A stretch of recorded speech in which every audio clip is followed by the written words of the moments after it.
লোহা তো নয় টাকা দিয়ে বানানো জেলখানা, জেলখানাতে শ্রম দিতে হয় আমায় 16 আনা।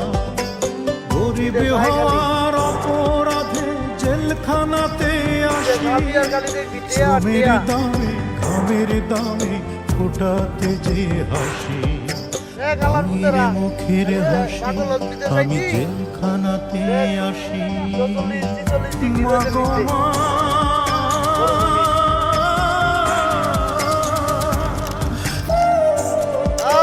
মায়ের কথা দেশের কথা হয় গো মনে যখন, বুকের ভেতর অগ্নিগিরি জ্বলে ওঠে তখন, ঝরতে থাকে দুই নয়নে লোনায় আষাঢ় শ্রাবণ, আমি তখন ভীষণ একা।